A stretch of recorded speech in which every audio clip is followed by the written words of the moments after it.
okay, I was able to get over Adderall. I was able to get over alcohol. I can't get over food. And I had to realize it's because I didn't want to. I didn't fully want to because it is so comforting to have Mm, an obsession. Now that I have awareness, I'm able to like start to reprogram. But there's moments where maybe my boyfriend might say something that triggers me, or maybe my dad will. And I'll think about it for like 15 seconds and then I'll make it all about my body. Today, I am talking to Mary Lacey Banks. She is a podcaster, a motivator, and a silly goose who is in the business of helping women break free from addictions and live the lives they came here to lead. That is really what her bio says. She is a silly goose, and she is a silly goose. So I had a great time connecting with her for the episode today, and I hope you enjoyed the conversation as well. Without further ado, here's Mary. Thank you for being here, Mary. Yes, thank you so much for having me. I'm so happy. I've recorded 42 of my own podcast episodes for my podcast, but I've never actually been on one. And so I'm so excited that this gets to be my first one.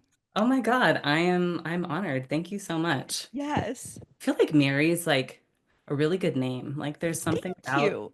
something about Mary and there's like Mary J. Yes. Blige and like. I always joke. Well, it used to be funny, but one time back in my day when I did things that I don't do anymore, this guy came up to me at a bar and he goes, "What's your name?" And I said, four-letter word for awesome. And I just turned my back.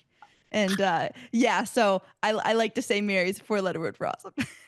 I like that. That's very clever. Cute. I'm like, did he guess it? Did he guess it? He didn't guess it though, He did did he? not guess it. No. Okay. Okay. But we know what it Yes. Cool. Well, you have an amazing story. You've You. overcome and correct me if there's any little detail in here that's really Absolutely. feel free to expand, but you've overcome amphetamine use, alcohol struggles, Yes. binge eating, and that's no Yes. small journey. Thank you. Yeah, can you tell us a bit about your recovery story? Like, what was it like before, and then Yeah. how did you break free? Yeah, it's so interesting because 4 years ago last week, I woke up in a hospital covered in my own vomit with a Mm, nurse telling me how big of a piece of shit I was.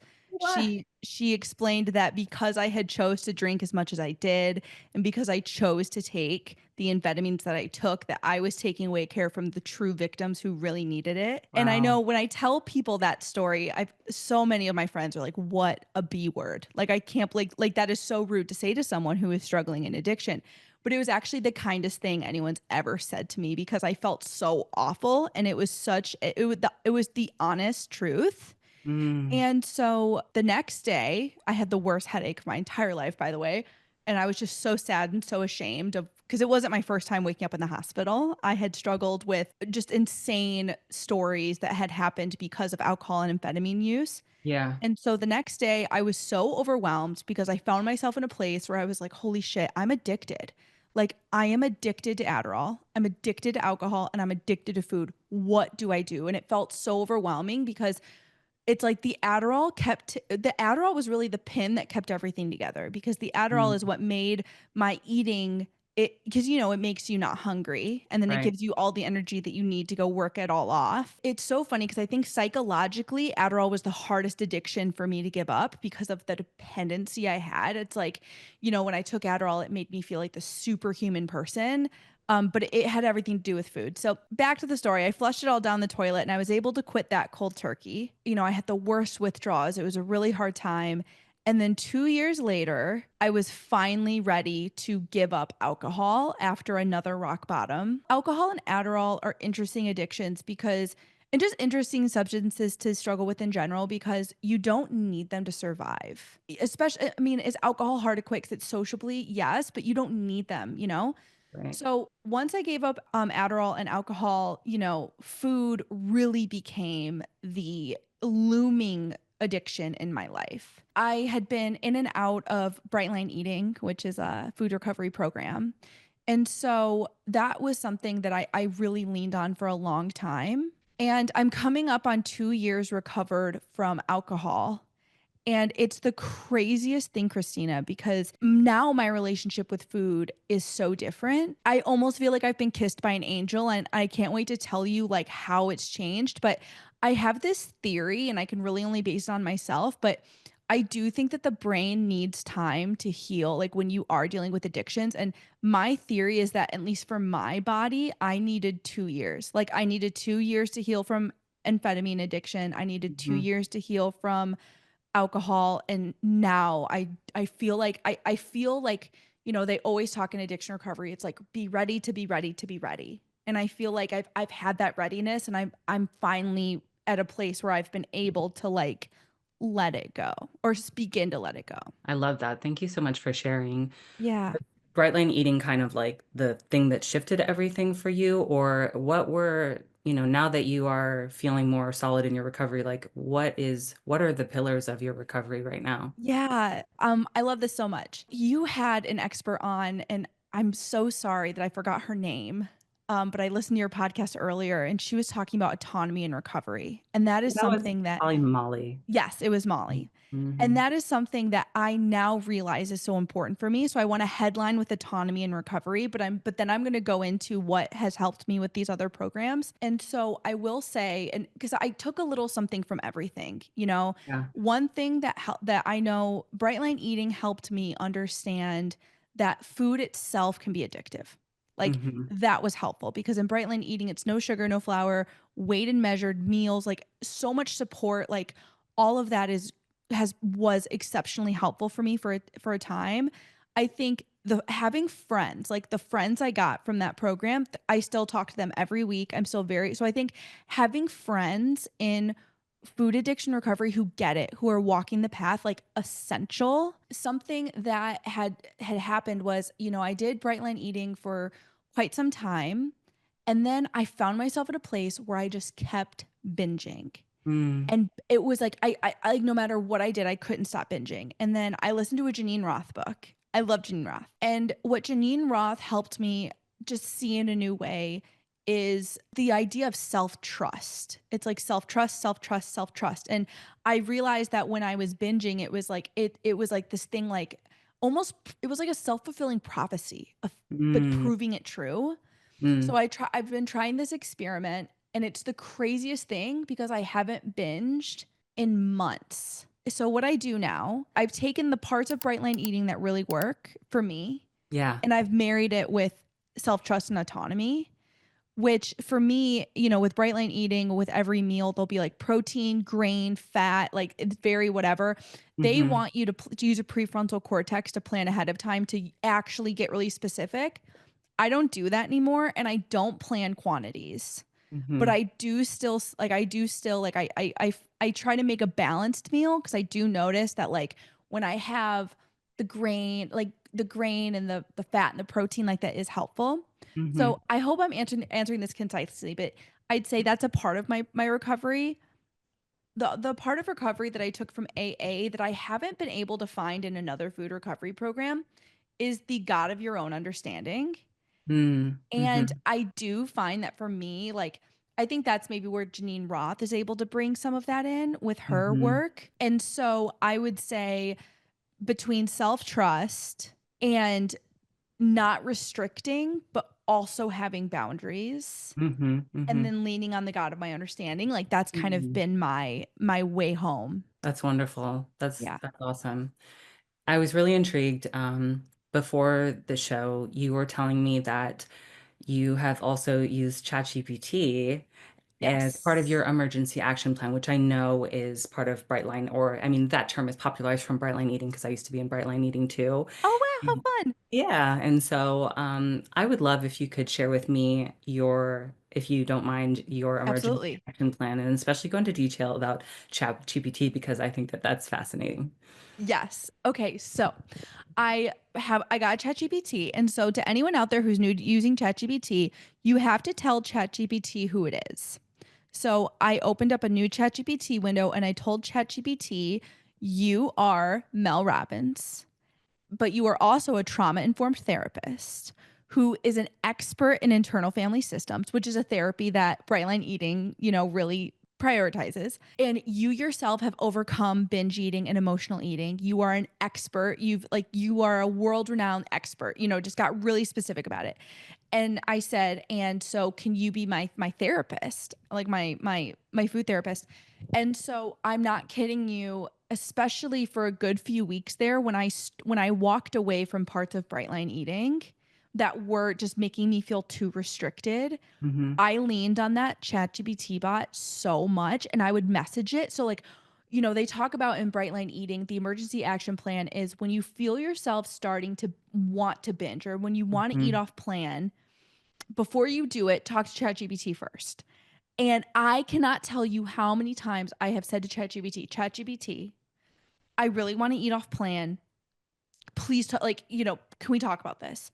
ChatGPT will talk you off the ledge so hard. Like it is like the most compelling reasons to be like to have your own back. And so that was game changing. Like that was a game changing part because that is something Brightline Eating often talks about having that plan. And it was always like, go for a walk, go for a walk, make some tea. And I'm just like, no, like I'm a Yeah. dopamine junkie. I need something immediately and I need something to interact with. And so I think Yeah. having that has been so helpful. I love that. That is amazing. That is very Yeah. inspirational, and hopefully some people can create their own, either have a chat or create their own custom GPT doing that. Absolutely. And there's one thing I wanted to insert here because I know that you had asked me earlier like about my like the pillars of my recovery. Yeah. The part that I didn't include is making joy my job. And so what I mean by that Mm. is, when I understand when I what I learned about addiction is that addiction has a lot to do with dopamine and the need for dopamine. And so when I realized that dopamine can come from so many different places, I started to get really interested in that. Hmm. So about not that long ago when I was in recovery, I was never getting ready. I was never getting dressed. And it was like this feeling of like I wasn't at my ideal body weight. I was still overweight. I wasn't feeling good about myself and it was like I didn't deserve it. Hmm. And so, honestly, getting ready and getting dressed keeps me sober. I'm not kidding. Like, because wearing the earrings and the shirts and all of that, like making life fun again, like that. And that is something like if anyone's listening to this right now, and if they're like in the early stages of thinking about getting help for food addiction or thinking about getting help for alcohol recovery or whatever, before you even do that, start to make more joy in your life. Like start to do that because it's going to make the whole process so much easier. And something that me and my friends always talk about in recovery is we're like, why are we doing this? But wait, why are we doing this? I think a lot of recovery programs miss that. It's like we are doing this so we can live the lives that we came here to lead. Like we are doing this so we can be the baddest bitches in the room. We're not doing this so we can say that we're the most sober people here. It's like it's not about getting the gold star. It's about living the life that you came here to lead. And so that's just something that I wanted to make a little asterisk that's a very big chunk of what keeps me sober, honestly.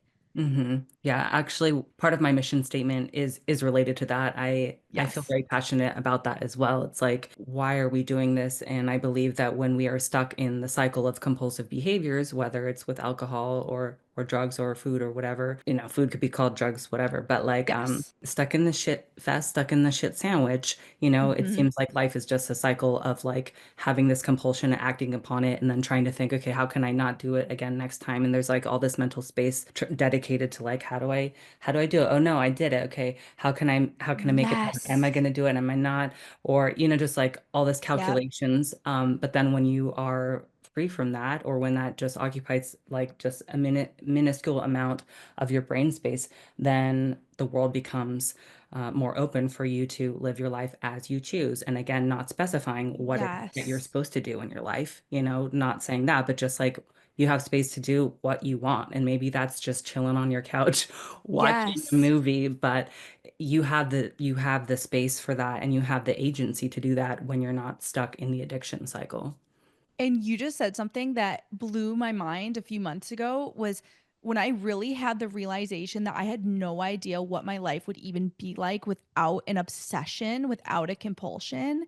And when I was really able to realize, I'm like, wait, like there's a reason, and that was something I had to realize. I'm like, okay, I was able to get over Adderall. I was able to get over alcohol. I can't get over food, and I had to realize it's because I didn't want to. I didn't fully want to because it is so comforting to have Mm. an obsession because and I noticed myself, and now that I have awareness, I'm able to like start to reprogram, but there's moments where maybe my boyfriend might say something that triggers me or maybe my dad will and I'll think about it for like 15 seconds and then I'll make it all about my body. I'll start and like food and stuff.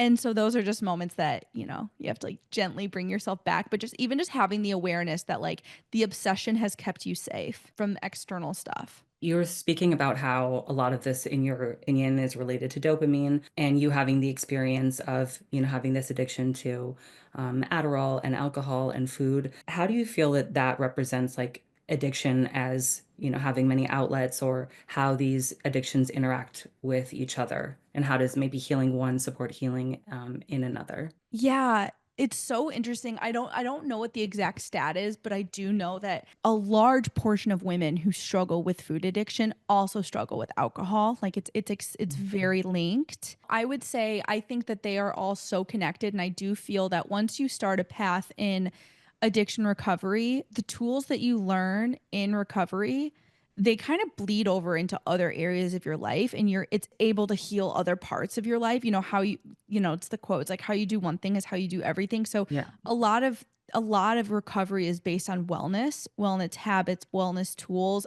awareness, really just becoming Yeah. the best version of yourself or reparenting yourself in a lot of ways. And Yeah. I do think that that is helpful. I think my experience with all three of them is, food was my first addiction and food was my first addiction. I went on my first diet when I was 15 and dieting was so exciting for me. Dieting was so exciting. Mm. Food would just quite frankly terrorized me a large part of my life. And so then I found alcohol. And alcohol made the thought stop. I would drink to blackout always. I was always a drink to blackout girl. Well, then that cycle was, exhausting and whatever. So then I started to take Adderall. My doctor prescribed it to me and suddenly I could drink for days and I could run a ton of miles and I was skinny and it just felt amazing. And I do feel that they were all kind of keeping each other afloat. I was also in a lot of addictive relationships with men. And so I think it all comes down to just to tie a bow on why I'm even choosing to bring this up is I think so much of it has to do with the desire to escape the present moment. I think at least that's my experience. So much of Mhm. addiction was just not wanting to be present, not wanting to be in my body, not wanting to accept life as it is. I think from a young age, food was my best bet just because of the, stuff going on in my home life. But I think it became my way of being.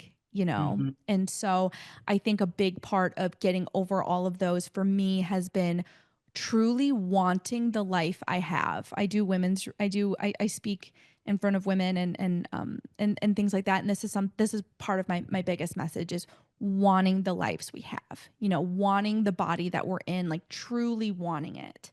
And I think that is something that has really helped me a lot in recovery in general. But I'd say more specifically food recovery. And I think that ties to what you were saying earlier, like your encouragement for us to see how we can really cultivate joy. You said something like, Your joy trying, is your job. yeah, your joy Yes. is your job, and I think I really think that that's a really strength-based way of looking at recovery instead of like, targeting on trauma or like, childhood trauma or stuff like that. This is more Yes. shifting the focus on where can we create light and joy in our lives. I think that there's a lot of value in that. Yeah, and I feel compelled right when you said that. I got to be honest, and you touched on this a little bit I think in your episode with Molly, and while yes, I agree that for some people that approach works with going in on your childhood stuff, I have to be honest, that's not my story. And my story is the more I go down that road, the more unregulated I feel and the more caught in Mhm. victimhood I feel. Yeah. I'm very firm on getting out of victimhood. I think victimhood keeps us addicted. I know that was my case. It was like, oh, I'm having a bad day. I'm going to eat about it. Poor me. Or, oh, I'm having a bad day. I'm going to drink about it. And it's like, no, no, no, no, no, no, no, no. So for me, I found myself in a breathwork session a few years ago. I'm telling you what, one breathwork session, it was holotropic breath work. It was with a practitioner. It was, I had something happen when I was 22 that changed my life forever. And that really changed my relationship with men and food and drugs and alcohol, which is, and so it was really hard. And so I went to this breathwork session and I cried tears I've never cried. Oh my gosh. It was so, it was like exorcism level stuff. But that has been such a significant part in my ability to let go of trauma. So that I Mm. will say, if there are people listening to this who maybe are looking for alternative ways and maybe ways that don't involve you talking I know for me, I talked my trauma to death. I journaled about it. I went on and on. If I could have just started with breath work, I think it would have been a much different thing. So that is something that I think is really important to share, is that and something that's also a part of my message, which I think is kind of similar to yours too, but it's like there are so many ways to recover, and that is something that you won't hear in AA. You won't hear that in Brightline Eating. You won't hear that in those groups, and it is just something that I want to share based on my own experiences. There are several different ways to recover and live the life that you came here to lead. Your only job as someone who wants to be sober is to figure out what that is. Love that. Thank you, Mary. I also believe you used some words that were really resonant with me, which are words that I use as well, which is a new way of being. You talked about a new way of being. Mhm. And I do believe that recovery is oftentimes not just, a new way of eating, but it is a new way of being. Being, And I'm yes. curious, in your experience, it sounds like your recovery has really been about changing your relationship with your body, changing your relationship with your mind, and changing your life. And I'm just curious, how has your way of being shifted? Like, how would you describe how you have a new way of being in your recovery now that is different than just doing your meal prepping and like making sure you have balanced meals, but like what would you describe to be like this new way of being for you? Yeah. Well, you actually just said it. You said relationship with your body. And that is something that has been so different because I think this time around, I've been in and out of food recovery for a while. And I think this time around the difference is actually showing up for a relationship with my body in the same way that in a relationship with a romantic partner, if they told you that they loved you, if they told you that you were the best thing in the world, but if they cheated on you every day of your life, if they never returned your phone calls, if they didn't show up for you when you needed them, you wouldn't believe them because you weren't showing them. And so, the same way that that's true, I think it needs to be true for the way that we treat ourselves. Because it's one thing to say, I love my body, but it's another thing to actually show your body that you love your body. It's a travesty. And I can't think of any better way to keep women addicted and small than to convince all of us to hate ourselves, And I think it is I'm getting chills. It breaks my heart, but I think so much of my hatred towards my body was learned hatred, and so much of that was just what I had seen. And so Mm, I think so much of this is choosing the most radical thing, which is to truly love this I call this our rental car, but to truly love the rental car that we've been given, and to understand that like yes, like it is so okay and not even okay, like it's amazing that you want to feel good about yourself and you deserve to feel good about yourself and you deserve all of that, but also understanding that like the same way that a cat, like a beautiful big fluffy cat, doesn't stare at herself in the mirror and worry if she knows that she's the baddest chick in the room. And I think we all deserve that and we all get to have that, but I think shifting the relationship. And so one thing that I really like to do is physical touch. So I'll physically just touch my body with like lotion, but as I'm mhm, doing it, I'm like touching my feet intentionally and I'm mm, touching my legs intentionally and I'm like, massaging my body and feeling it. And I understand that some women listening to this is, many of us here have struggled with our weight. I know that it's tough. Again, like this is something that I always want to be willing to be willing to be willing. It's like, if recovery really is your mission and your goal, I do feel that recovery has to trump weight loss. At least that's been my experience. And I think part of it is similar to what I said earlier. It's like choosing to love the life that you have, choosing to love it. And so that is part of it, is touching your body. The other thing that's really helped me is to get connected to my belly. And in a lot of Eastern traditions, they believe that that's where your soul and where your spirit lies, is in your belly. And Mhm. ironically, many of us who struggle with our bodies aren't connected to ourselves at all. We have been disassociated for so long. And so I do feel that just bringing my attention to my belly, feeling what's going on, because then that is not only a chance for you to get in touch with your spirit, but also your hunger cues. And that's what food is for. Food is for hunger. And I think so those, I hope that that answers your question a little bit, but I would say touching my body, connecting to my belly, not just for the spiritual, but also for the physical, asking my body, like, if I'm hungry. This was revolutionary when I had learned this, that there's a hunger scale, and that, Mhm. when you feel Mhm. hungry, you eat, and when you start to feel full, you stop, you know?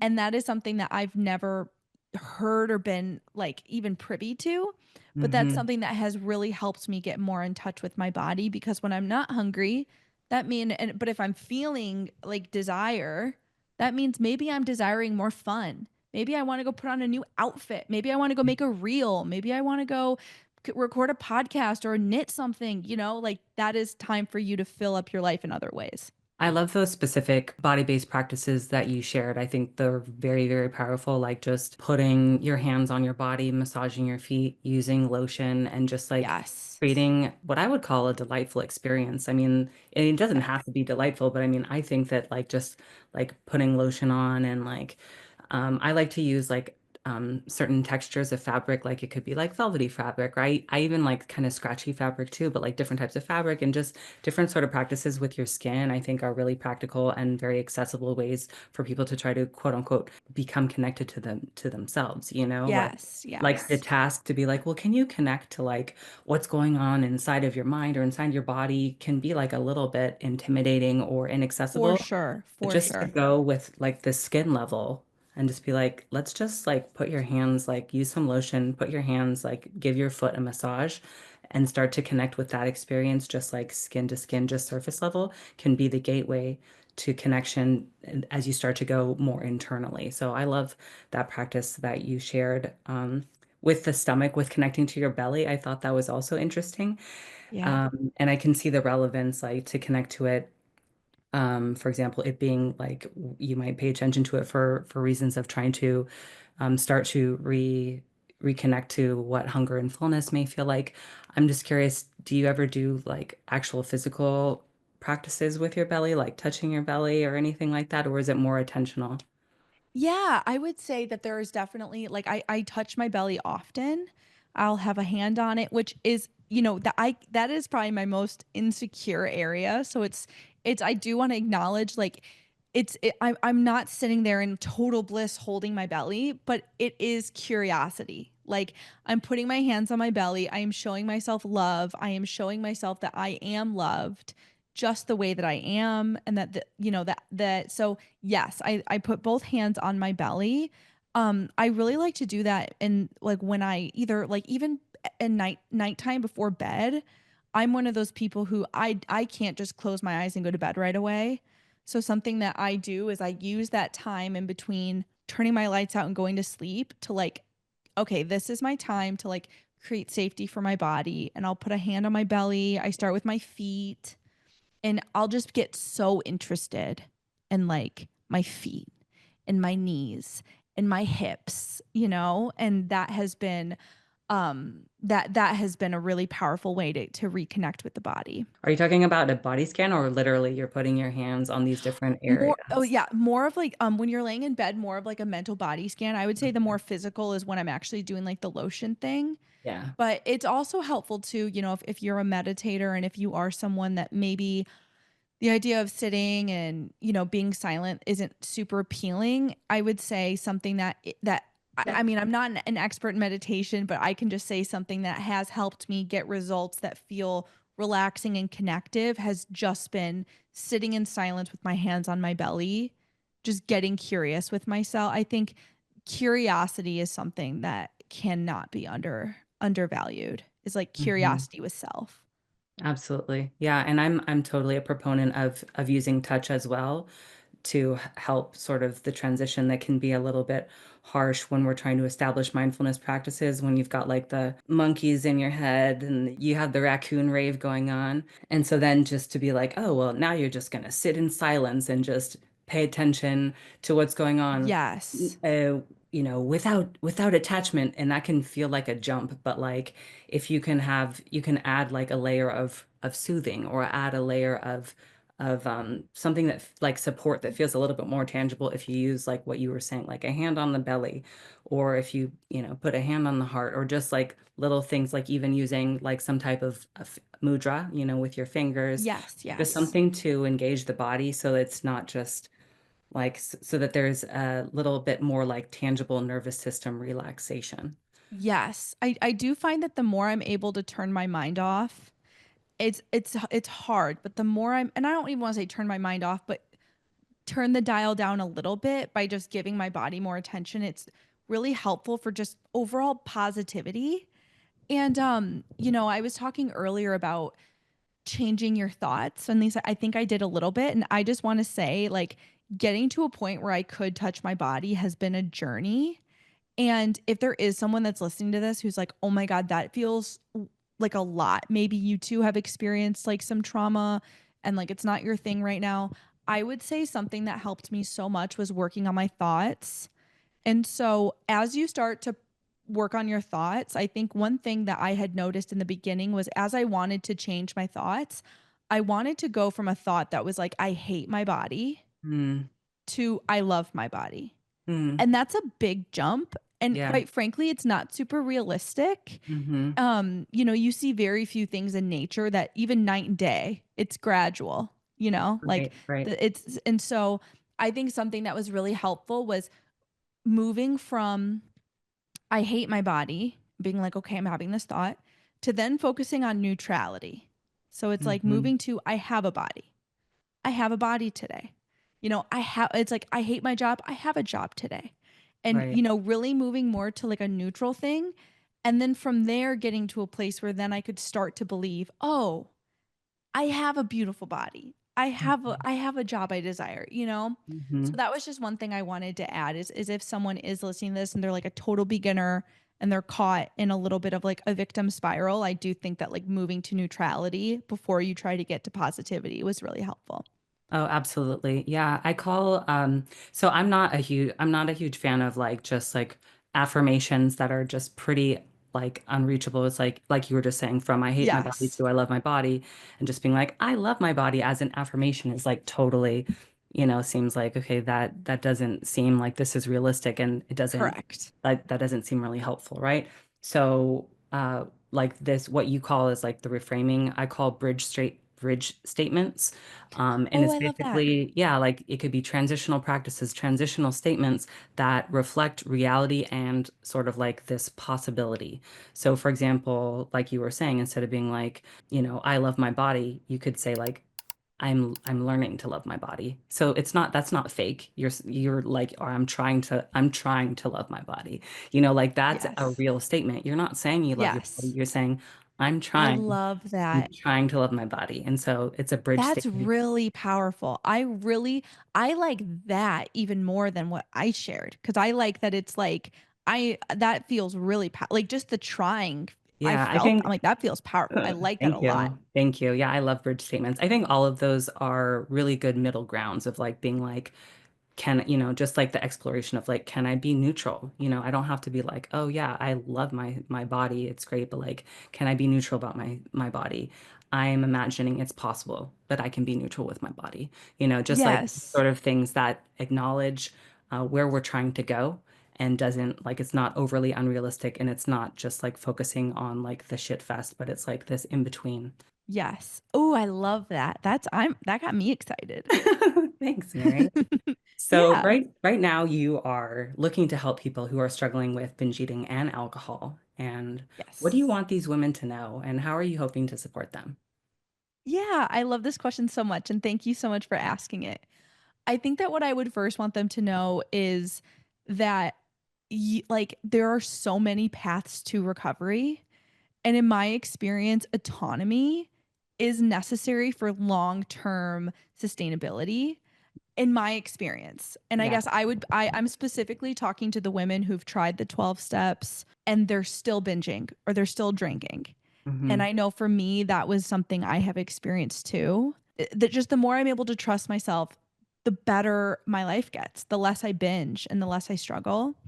And so what I would love to help women understand is that our struggles with food, if we let it be, gets to truly be an opening into helping us become the best versions of ourselves. It really is because there is so much richness in overcoming this that you can translate into every area of your lives.